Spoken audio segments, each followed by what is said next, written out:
tell our viewers what is the Council's main mission and how does it promote innovation? So the European Innovation Council, the EIC, is a flagship initiative of the European Commission, of the European Union, to support innovation, in particular deep tech innovation, from the emergence of new technologies, from new ideas, up to the scaling up, the quick scaling up of startups and SMEs that are carrying out, in fact, this deep tech innovation. We are, in fact, covering any thematic domains. We are proceeding via two different approaches, complementary approach, each time via calls for proposal in order to have a fair, competitive selection process. Half of our support, a bit more than half, is via what we are calling an open call, so totally agnostic in terms of domain, so any proposal can come from any domain. And a small half, 45%, is dedicated to targeted call in priorities of the Union, like for example semiconductors in linked with the CHIPS Act, or in the green transition, the digital transition, support to health sector following the COVID crisis. And for this we have a budget of 10 billion euro for the period 2021-2027, where we are supporting advanced research, transition activities, and the growth of startups and SMEs that are deep tech oriented. Can you tell me please, how can companies apply for this type of funding? So in fact we have specific schemes depending on the stage of development of the idea and the technology. Three main schemes in fact. The EIC Pathfinder, which has the purpose to support the emergence of new projects, and it is implemented via calls for proposal. We have 2 calls per year, one open call, agnostic of domain, one thematic call, challenge call, in the fall of the year. In this context, in fact, you have to submit a proposal with several partners, which are mainly research organizations, RTOs, universities, but where companies represent usually 15 to 20% of the consortium. Then on the transition, which has the purpose to support the move of lab to fab knowledge, in fact there we are supporting smaller consortium, because you are in a period where in fact the technology has already been secured up to TRL 4, TRL 5. And then here the purpose is really to give a last push before either the transfer of the technology in a company or the creation of a company. And last but not least, and I think that is the main purpose of your question, there we have the EIC Accelerator, where we are supporting single startup and SMEs. Twice per year, we have a call in spring and another call after the summer, where we are providing a blending finance support, which is a combination of a grant up to 2.5 million euro and an investment up to 15 million euro, where we are co-investing with other investors in the rapid scaling up of the company. You said you are encouraging startups. Can you tell me how many firms have applied for this type of grant? A lot in fact. The demand is very, very high. In our calls, we have usually receiving 1,000 applications. We are able to select around 40 to 50 applications. So you can see that the success rate is rather competitive. But from the beginning of the action, we have selected a bit less than 500 companies in which we are investing, as I told you, with a magnitude of investment which is in average of 2 million euro of grant and 7.5 million euro of investments. And by the way, we have one Romanian company which is present here in Las Vegas, because we are here in CES in order to allow a number of our companies in which we have invested to make contact with investors, with consumers, with potential customers. This is the purpose of an initiative that we launched, which is called International Trade Fair, where we are bringing a number of our beneficiaries with us. Here we have 15 startups from the union which are present. One of them, Lumen, which is from Romania, is present, developing a technology which is making easier the life of blind people. Artificial intelligence is the main theme of CES. This year. This year, exactly.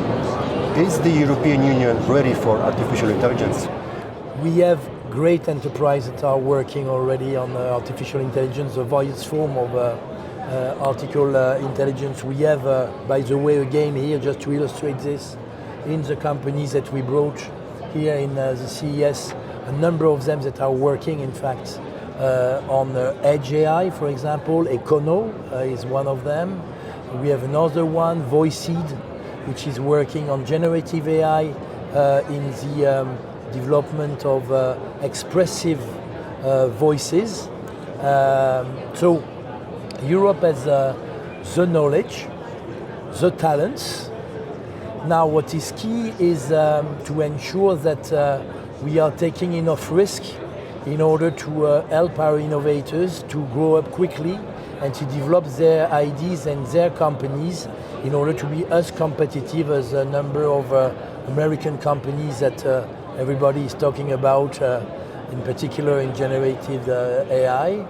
But it is clearly one of the most key important technology that will disrupt, in fact, the way we live, because AI can be applied in a number of applications.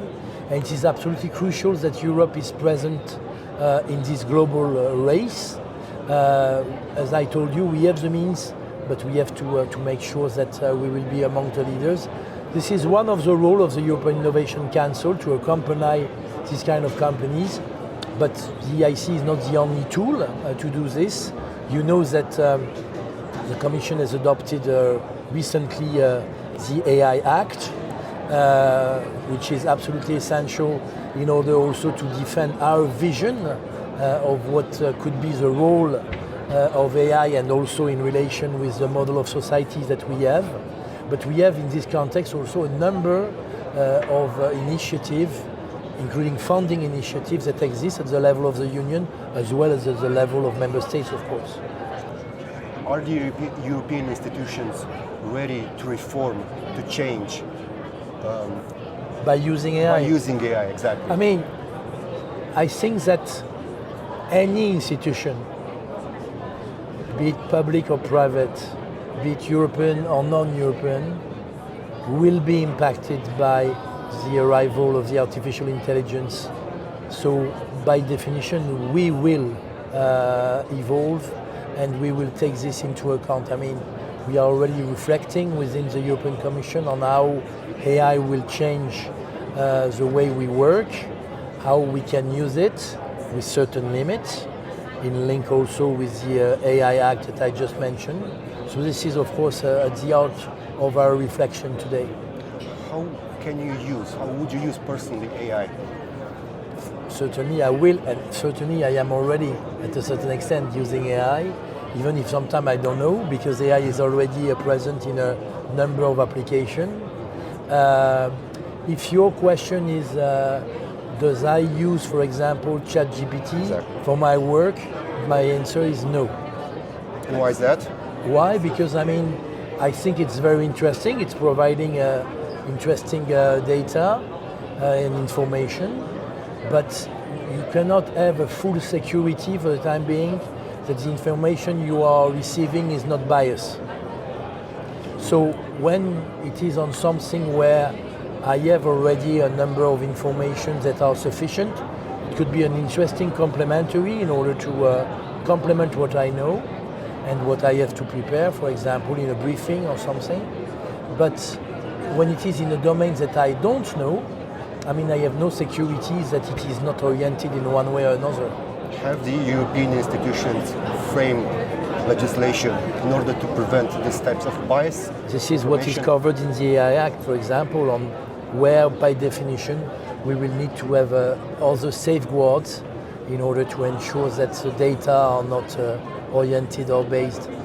What can you recommend to people in the European Union in the age of AI, how to use this type of technology?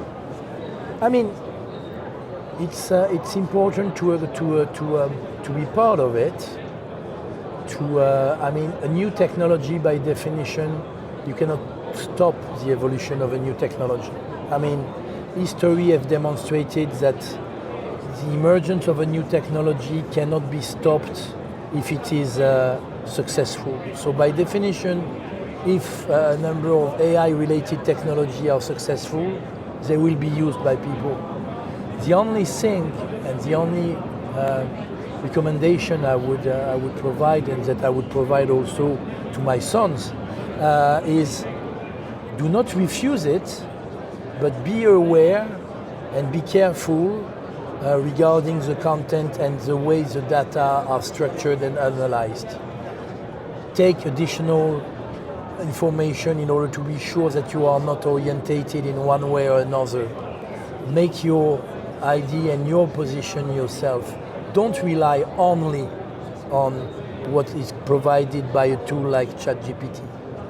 I mean, you should not become slave of this kind of instrument. It could be a great added value, but you cannot rely only on one source of information.